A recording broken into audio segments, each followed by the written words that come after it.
Hello everyone, my name is Baljor, the High Elf Bard, and I'm here to tell you a tale. This tale is an adventure I had not too long ago.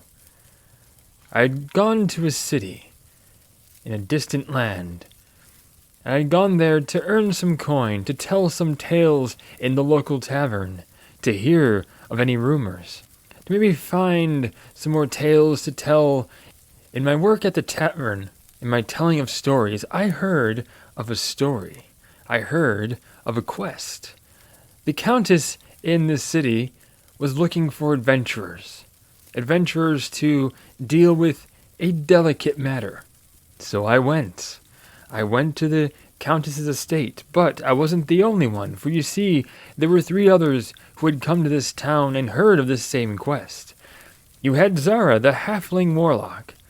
Zara, who was in the service of a noble genie.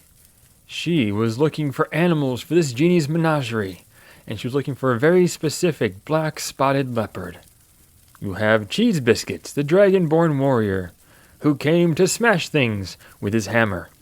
And you have Ode Adioye, a Black Panther Leonin blood hunter. And she had come looking for information on an individual who had done her wrong. And all 3 of these heard about this quest. Zara was sneaking around outside of the town in the grass semi-successfully and heard of the rumors of this quest. Cheese Biscuits read the flyer. Ode happened to read the flyer and take it with her, and to her surprise it felt cold to the touch, for the flyer itself was magical. We all ended up going to the same location. First to the castle was Cheese Biscuits, who decided to immediately ask when the door was opened if the Countess was married. And the person who opened the door immediately closed it into his face and locked it. Next was Ode. Ode came, knocked, mentioned she heard about the quest, said she wasn't with the Dragonborn who was still standing there, and was led into the castle. The door was closed and again locked. Eventually I came to the castle. I knocked, and I asked the Dragonborn if he was here for the same quest. He was. So when I talked to the individual opening the door, I told them that I was here for that same quest, and that this Dragonborn was also here for the quest, and was wondering if it was possible for both of us to be let in. I used my skill, my persuasiveness, and convinced them that I would keep an eye on our friend here to make sure he didn't get into anything unusual, didn't embarrass all of us and embarrass the staff for letting him in. And finally, Zara, the halfling, makes it to the castle, also here for the same quest. Now all 4 of us are taken to a room and served tea and wait for the Countess to arrive. In comes the Countess. She tells us that she has a delicate quest for us, something that we need to help her with. For she has a friend, a snow elf, by the name of Snowthorn, who has come requesting her aid. In comes Snowthorn. Apparently his father and chief was killed by orcs. Now he has killed the orc chief, and the right to rule and take over the village would be his, but he doesn't want it. His brother wants it. But they have a difference of opinion, for you see these snow elves, they don't like people who are not of their village, even if they are other elves. They like to keep to themselves. Snowthorn and half the village would like to bring outsiders in, and let outsiders into the village. But Snowthorn's brother and the other half of the village want to keep the tradition of his father, and his father's fathers. The ones who came before, who established this tradition of not having anyone come into the village. And the Countess, of course, asked what we would like in exchange for this quest. And we each have our own price. The Dragonborn, of course, just wants gold, because all he cares about is smashing and killing and gold. Ode wants information on the individual who did her wrong. Zara wants the Black Panther. And I, of course, simply want stories and a little bit of gold to line my pockets, of course. So we all go to town and get supplies. We go to get warm coats because we'll be traveling to the snowy mountains.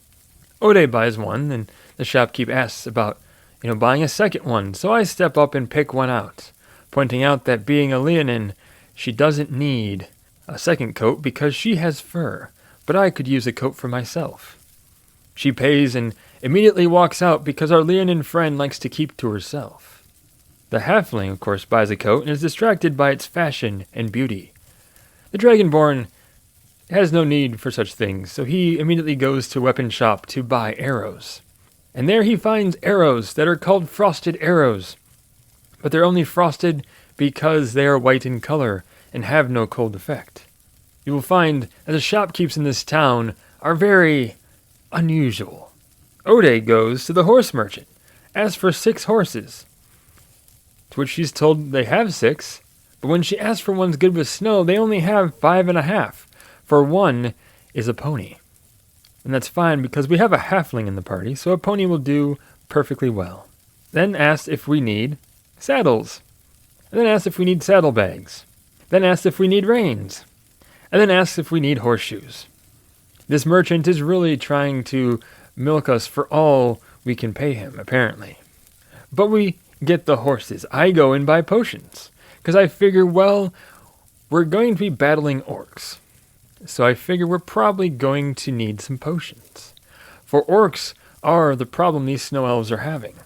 I get the potions, we all meet outside, get on the horses, and head to the mountain. On the mountain we have our first encounter. They're orcs, hiding behind snow mounds, and they're doing so very badly. We can tell they're there. They're not very smart. So we dismount, and we dispatch them pretty easily without taking any damage. However, Cheese Biscuits misses one with the crossbow, clipping and going through Ode's cloak, just missing her. We get to the village, and Snowthorn shows us around. His brother comes out angrily, screaming about tradition, about how we're not to let outsiders in. But Snowthorn ignores him and keeps pointing things out, keeps telling us where things are. Snowthorn finishes and is like, "Oh, I didn't see you there," referring to his brother. See, Snowthorn is hoping that by having outsiders come in to help, that maybe, just maybe, his brother and the people will see that outsiders aren't all that bad, and that letting them in is not a bad thing. So we learn more about the attacks, that they used to happen every couple of weeks, and that suddenly the attacks just stopped. It's almost like they're preparing for something big. We learn the size of the orc camp is roughly 20 or so, give or take. So one by one we go to rest. And as I leave, I play on my bagpipes because I'm a bard with bagpipes. I play my bagpipes the song Tradition from Fiddler on the Roof, to which an arrow is promptly shot into the bag of my bagpipes. Someone was not a fan. We go to rest for the night. I notice that Snowthorn is going somewhere. I wake the others and all stir except for the halfling who cannot be bothered to be woken up. So me and Cheese Biscuits and Ode all go and follow Snowthorn. We follow him into a cave, and there's all these animal carvings on the wall. And we see him kneeling, chanting or praying in front of one of them. And we enter, and he notices us, and he tells us the history of the elves, these snow elves, who used to be forest elves, but were chased from their home. They were chased by races who wanted to see them killed, even to the point where there were dragons who summoned these skeletal cat warriors in order to kill them. They fought them and fled into the snowy mountains, where they became adapted to the snowy climate and then became snow elves. It's a sad tale, and it's the reason for their distrust of other people.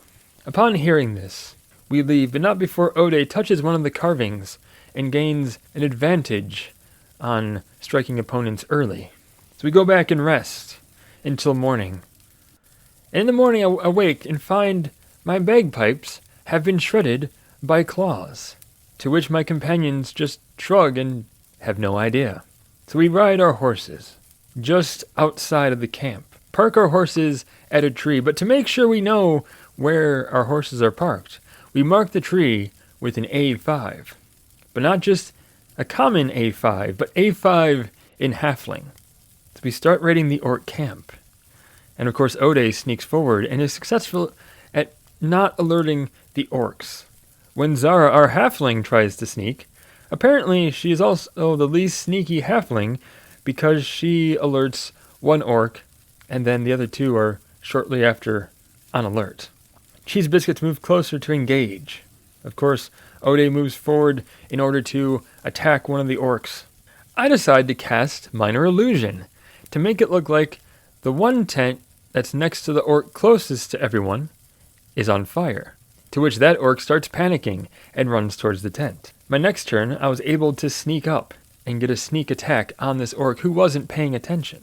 Cheese Biscuits, however, decides to move closer and engage also, and he uses his breath weapon. He positions himself in a point where his breath weapon hits all three orcs, and also narrowly misses Ode. He seems to like just barely missing her. And he also sets the tent that was on fire by illusion actually on fire.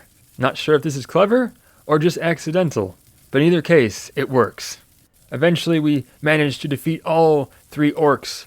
So on to the next level. See, this terrain is like a series of cliffs that have these stair-like things we can kind of climb up to each area, each level. So we go on to the next level and encounter a few more orcs, including one on the upper level who can see us and who is an archer. I fail at another minor illusion, trying to make a loud noise behind the one orc who's on the cliff shooting arrows at us to get him to fall off. Zara manages to use Misty Step to get behind and tries to push the orc off with her halfling strength. It fails. Ode drinks some potions to bring out some of her inner powers and is fighting the orcs, catching some of their stuff on fire. Cheese Biscuits, of course, moves forward and also attacks. We all end up taking some damage, but I do manage to help out by casting Heat Metal, and I heat the orc's sword, and he succeeds on holding on to his weapon, but he takes damage, and it's fatal. So we move on to the next area, the next level, and we find some mages and a shaman. We engage in battle, and I try to charm, but not before one shoots a fireball, damaging many of us severely. The Dragonborn and I manage to avoid most of it, but still take a decent amount. I move forward to charm, but the charm fails, and another fireball comes our way. We take much damage. I am very, very injured, but we are successful. We are victorious. And then we heal. And thankfully, Snowthorn sends his Raven Familiar to give us some even better potions. So we're able to heal almost all of our damage. Across a small gap on another cliff, we see a human, a snow elf, and the new orc chieftain, and they are all talking. We listen to the conversation that we can at least hear, and we hear that the human and snow elf are actually conspiring with the orc to attack the village. Now, for what reason, we do not know, but all we know is this must be stopped. And we also know we must take someone back alive. We must take someone captive. I have the idea to cast Stinking Cloud to try to disorient them and have us all sort of attack from a distance. But Ode and Cheese Biscuits are a little too eager to engage, so we end up engaging in battle, and blows are exchanged. The orc is a mighty one. He does not go down easily. And the snow elf is actually killed by our halfling Zara, which enrages the human. She attacks the halfling. The halfling manages to use her Misty Step to get out of there before taking too much damage. And of course the Dragonborn uses his fire breath, again narrowly missing Ode. Ode is not amused. The Dragonborn also manages to push the orc chief off the cliff, to which he does take a good amount of damage, but to our surprise, is still alive. Ode manages to intimidate the human, get her to drop her weapons, and now her and the Dragonborn are debating whether to tie her up or to knock her unconscious. Meanwhile, Zara and myself are attacking the orc chief from a distance, but he is still not going down. And while they continue arguing, the Dragonborn decides to hit the human with the butt of his big hammer. She still is conscious. She has not lost consciousness, but she is hurting, that's for sure. While they're arguing, I mentioned that I do have a charm spell. In fact, so does Zara. While discussing this, the orc chief has been climbing up the cliff and grabs my leg. Even though I'm quite agile, I do not escape his grasp, and he pulls me down with him. Fortunately, he breaks my fall, but I'm still pretty badly hurt. While still on the orc, the Dragonborn gets the idea that maybe he could shoot the orc chieftain.